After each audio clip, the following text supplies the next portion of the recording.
Hər kəsi yenidən salamlayıram əziz izləyicilər. Mən Məhəmməd Qəhrəmanov. Bugün bizim haqqında danışacağımız mövzu 2012-ci ildən etibarən markalaşmış şəkildə fəaliyyət göstərən Türkiyə Cümhuriyyəti Mədəniyyət Nazirliyinə bağlı Yurtdışı Türklər və Akraba Topluluqlar Başqanlığı, yəni Azərbaycan Respublikasının dövlət idarəçilik sistemində daha çox Dövlət Diaspora Komitəsinin vəzifə və səlahiyyətlərini özündə ehtiva edən YTB tərəfindən yürüdülən Türkiyə Bursları Təqaüd Proqramıdır. Türkiyə Bursları Təqaüd Proqramı Azərbaycan Respublikası vətəndaşları daxil olmaqla dünyanın bir çox ölkələrindəki tələbələrə Türkiyənin ictimai, siyasi, mədəni həyatı ilə tanış olmaq və ali təhsilin bakalavr, magistr və doktorantura təhsil pillələri üzrə namizədlərə Türkiyə Cümhuriyyətinin nüfuzlu universitetlərində təhsillərini davam etdirmək imkanı və şansını verir. Bütün təqaüd proqramlarında olduğu kimi, əlbəttə ki, bu proqramın da özünün bir sıra spesifik cəhətləri, seçim meyarları, kriteriyalar və məhdudiyyətləri vardır. Bu proqram vasitəsilə təhsilini Türkiyə Cümhuriyyətində davam etdirmək istəyən namizədlərə yaş senzi ilə qoyulan önəmli məsələ bakalavr üçün 21, magistr üçün 30, doktorant üzrə isə 35 yaşdır. Təhsil almaq istəyən namizəd Türkiyə Bursları elektron sistemində qeydiyyatdan keçməli, profil yaratmalı və profil tərəfi, yəni profil yaradıldıqdan sonra isə sistem tərəfindən ondan tələb olunan bir sıra sənədlərin elektron versiyasında sistemə yükləməlidir. Həmin bu sənədlər arasında namizədin şəxsiyyətini təsdiq edən şəxsiyyət vəsiqəsi və ya xarici pasport, son 3 və ya 6 ay ərzində çəkilmiş 3-4-də fotoşəkil, əgər namizəd magistr və doktorantura təhsil pillələri üzrə təhsil alacaqsa,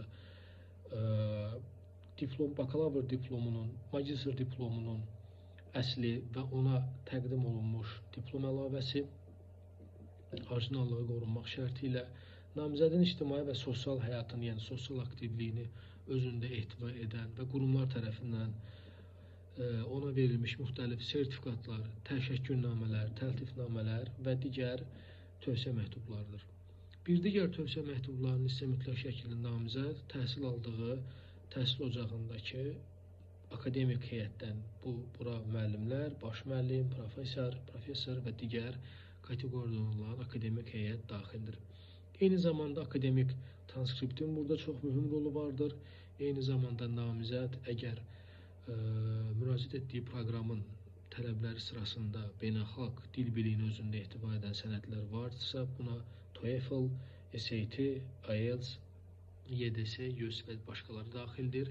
Eyni zamanda isə magistr və doktorantura təhsil pillələri üzrə araşdırma mövzusu təklifi və gördüyümüz işin müvafiq bir yazılı nümunəsini mütləq şəkildə biz bu sistemə yükləməliyik.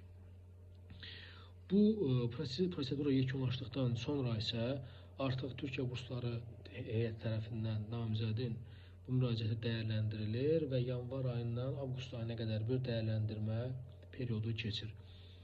Əvvəlcə namizədin ilkin qeydiyyat prosesi tamamlandıqdan sonra yoxlanılır, araşdırılır və əgər uyğun görülübsə, o aprel, may və iyun aylarında təqribən müsahibəyə dəvət olur. Müsahibənin nəticələri isə daha çox avqust ayında elan olunur və namizədə qəbul olmadığıyla bağlı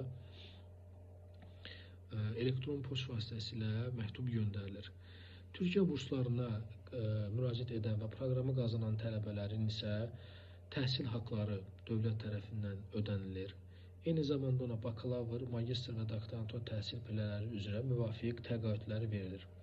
Təqaüdlərin bir sıra namizədin artıq gediş və gəliş, eyni zamanda namizədə icbari tibbi sığorta ilə bağlı da tibbi sığorta xidmətləri göstərilir. Türkiyə bursları vasitəsilə təhsilini davam etdirən və bitirmiş şəxslərin diplomları isə Azərbaycan Respublikasında tanınır. Əgər siz də bu proqrama müraciət etmək istəyirsinizsə, rəy hissəsində fikir və şərhlərinizi bildirin. Diqqətiniz üçün təşəkkürlər.